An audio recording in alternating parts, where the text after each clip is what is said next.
Alright guys, in this problem we're going to be solving trig equations. Now it's important to understand that in this problem, right, we are not solving on a specific interval, meaning we need to include all solutions, and we'll talk about more about that when we get to that point. The first step is you want to go ahead and just isolate the trig function.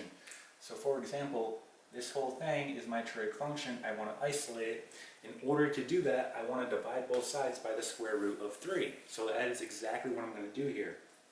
Now when you divide both sides by the square root of 3, let's see what we get. So we're going to get sine, right? You get 3 over 2 theta plus pi over 3 equal to, now look what happens here when you divide by the square root of 3 on this side, they simply cancel, right? So you're going to be left with 1 over 2. Right? Now that you have the trig function isolated, you want to say to yourself, when will sine be a half?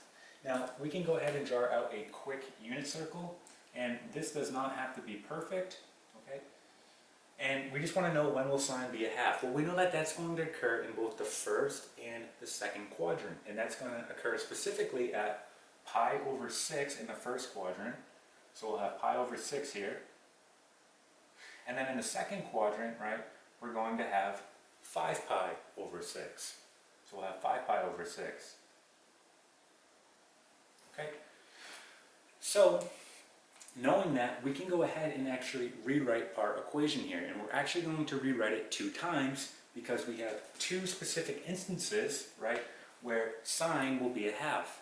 So for example, you're going to write it like this. I'm going to do this in a different color. So this will be equation 1. And we can actually drop, okay, the sine now because we just determined that it occurs at pi over 6 and 5 pi over 6. So when you rewrite this, it's going to look like this. You're going to write what you have in parentheses. So I'm going to have 3 over 2 theta plus pi over 3 equal to, and we determined, right, that sine will be a half at pi over 6.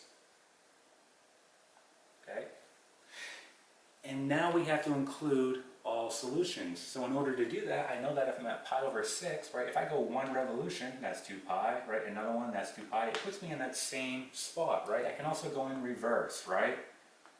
So in order to show this, you need to do plus 2 pi and then n, where n is any integer, okay? This is now ready to be solved. But we also have another equation we have to take into account for this instance. So we're going to write equation 2. And same thing, the sine is going to simply drop out, and we'll have 3 over 2 theta plus pi over 3 equal to, and we determined, right, that sine will be a half at also 5 pi over 6. So we're going to write 5 pi over 6, but we also have to include all solutions here, so we're also going to write plus 2 pi n, where again, n is any integer, okay? So at this point, here are your 2 equations, and you're going to solve for theta here. Now we're going to do this one at a time, all right? So we're going to start with the first equation, and then we'll go on to the second. All right, so looking at the first equation, let's go ahead, set it up, and solve. So looking at equation 1 here, we want to isolate theta. So our first step, we want to subtract pi over 3 on both sides. So rewriting this, we'll have 3 over 2 theta equal to pi over 6 minus pi over 3 plus 2 pi n. Now we want to go ahead and combine these 2 fractions here. So in order to do that, we need to get a common denominator. And we know that to get a common denominator, we'll simply just multiply both denominators. We'll get 18. So I'm going to go ahead and do this off to the side. So we get 18. And now what did I multiply this by in order to get 18? I multiplied by 3. So 3 times pi is 3 pi. Okay, what did I multiply this by in order to get 18? I multiplied by 6. So 6 times pi is 6 pi. Alright, so it's subtraction, so minus 6 pi. Okay, so essentially what we're going to have here is, writing it below, we have negative 3 pi all over 18, right? And this will reduce again to negative, right, pi all over 6. Okay? Now, at this point, we can go ahead and rewrite. So we have 3 over 2 theta equal to negative pi over 6, right, plus 2 pi n. Okay, so now we want to multiply both sides by 2, right? This will cancel. We have to multiply both our terms here by 2. So when we do that, we get the following. We get 3 theta is going to be equal to, we'll have negative 2 pi over 6 plus 4 pi n. Okay? And now, right, we can see here that this will simply reduce to negative pi over 3. So rewriting this again, right, we're going to have 3. We can erase this guy right here if we're done with this. We'll have 3 theta equal to negative pi over 3, right, plus 4 pi n. Okay, our last step, we want to divide both sides by 3. Okay, so when we do that, we're going to get the following. We're going to get theta is equal to negative pi over 9 plus 4 over 3 pi n. Okay, so there is one of our solutions. Okay, so right here, this is one of our solutions. So what I'm going to do, I'm going to go ahead and record this guy right here, so then we have room to do the second one. So our first solution is the following. Theta equals negative pi over 9 plus 4 over 3 pi n. Okay, so this guy is now done, right? So kind of just box it in so we know that that's one of our solutions. All right, so let's go ahead and erase this work and let's go on to the second equation now, right? So again, here is our first solution, right? We're going to leave kind of an open box here because we need one more, right? And then we'll go ahead and circle our final solutions. So going on to this second equation, we're going to do the same thing. We're going to subtract, right, pi over 3, and then we'll just have 3 over 2 theta on the left side. So rewriting this, we'll have 3 over 2 theta.